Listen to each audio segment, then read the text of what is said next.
Salam, hər vaxtınız xeyir olsun. Yeni gündə, yeni vloqla xoş gördük hər birinizi. Bu gün də yeməyimi hazırladım gün ortaya. Sonra çıxdım həyətə. Hava qəşəng idi. Həyəti süpürdüm, təmizlədim.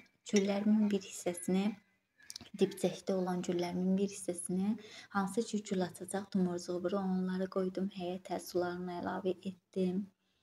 Belə sizlərə xoşləmələr olsun.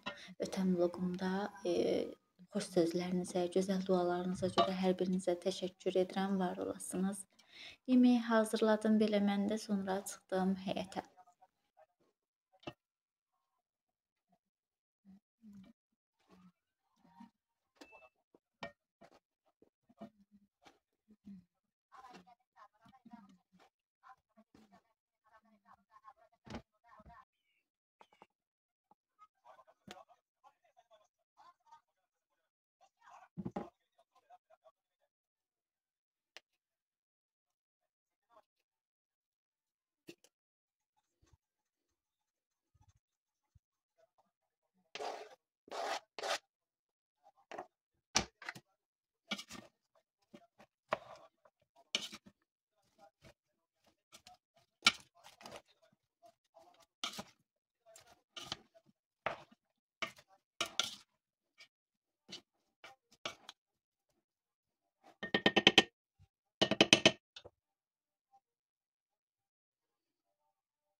Və belə qızlar yeməyi hazırladım. Ördək əti ilə hazırladım.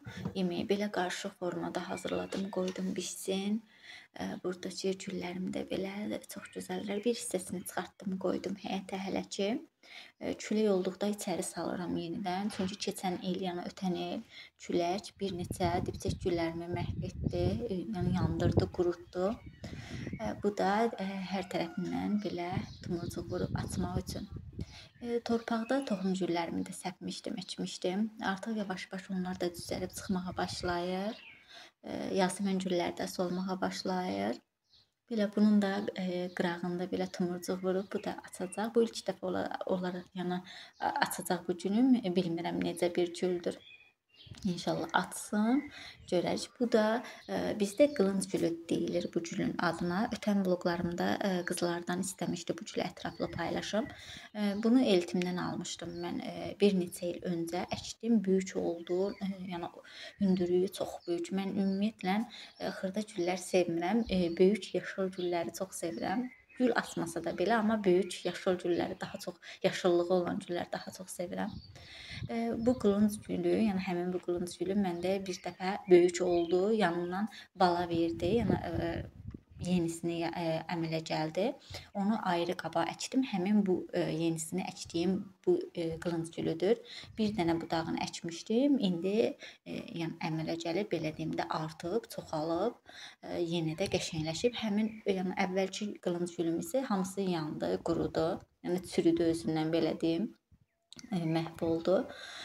Bu da yenisi əkdiyim. Keçən il, yəni ötən il onu da əkmişdim. Mən çalışıram dibçək güllərini hər dəfə, yəni hər il sentyabr, oktyabr ayında əkim.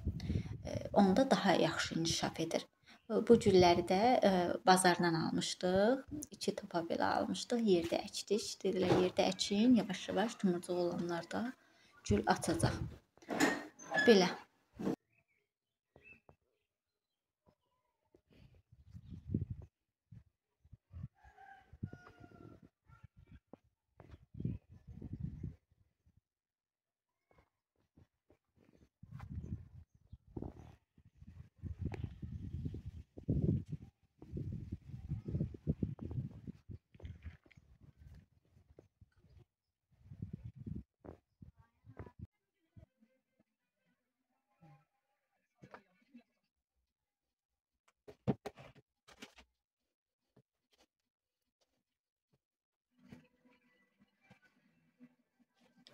İşlərimi bitirdikdən sonra keçdim mütaqi şirniyyatı hazırlamağa. Bir neçə vaxt idi hazırlamırdım. Bu gün gətirdim. Yəni bayramdan qalan içliyim var idi biraz. Fındıq ləpəsi, bir də qoz ləpəsi elə qarışıq etdim. İçərisinə qoydum. Yəni hər dəfə qoz ləpəsi edirdim. Bu dəfə fındıq ləpəsi ilə qarışıq etdim. Ağarmış fındıq ləpəsi ilə qarışıq etdim. Mütaqi şirniyyatının da ətraflı kanalımda reseptini tək paylaşım etmişəm. İstəyən daxil olub baxa bilər. Çox kövrək olur, həm də dadlı olur, bir də doyumlu olur. Yəni bu reseptə görə böyük bir listə yana doyumlu bir şirniyyat alınır da, çox çıxır ədəd sayı isə. Belə şirniyyatı da hazırladım, xəmirini yoğurdum. Biraz qalsın, biraz dedikdə yana təxmini 1 saat, yarım saat heç olmasa azından gözlədirəm. Sonra başlayıb bir-bir kündələrə ayırıram kündələrə, sonra yayıram. İçərisinə içliyini qoyub büküb bişirirəm. Az xodda, şəkər buranı falan necə şirniyyatı bişirirəmsə, yəni onun dərəcəsindən biraz artıq dərəcə edirəm. Bişirirəm şirniyyatımızı, yəni rahat vam xodda belə deyim də rahat bişsin içərisinə.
Şirniyyatın xəmiri özünü tutana qədər mən də evə lazım olan ərzaqları almışdım. Onları yerləşdirdim. Bu plasmas qablarda yadınızdadır, Trendyoldan sifariş vermişdim. Bu iki qabı isə şəffaf olan plasmas qabı isə Almarketdən almışdım. Bu Trendyoldan aldığım orta boy ilk dəfədir işlədirəm. 3 litrlikdir. Ötən il balaca ölçülərini, yəni kiçik ölçülərini sifariş etmişdim. Eltimlə birlikdə bölmüşdük. Hərəmizə 12-12 düşmüşdü. Yəni ölçüləri kiçikdən böyüyə, amma bu illəri bacım üçün sifariş verdim. Çox böyük ölçü idi. Özümə də onun üçün sifariş verdikdə özüm üçün də bir dəst sifariş vermişdim. İlk dəfə də içərisində dəfədir ki, işlədirəm, içərisinə yəni ərzağına tökürəm, amma çox qəşəngdir, rahatdır, böyük ölçü olduğu üçün. Şirniyyatın xəmiri də özünü tutduqdan sonra dediyim kimi belə kündələri ayırıb, bir-bir yayıram, çiliyini qoyub bişirirəm.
Və qızlar, şirniyyatlarım da artıq hazırdır. Çox qəşəng də alınır bu resepti etdikdə. Üzərinə tam soyuduqdan sonra şəkər pudrası da əlavə edirəm. Belə videonu buradakı sonlandırım. Videonu izlədinizsə izləyib, bəyəndinizsə bəyənişlərinizi qoyub abunə olmağı unutmayın. Sağ olun, sağlıqla qalın.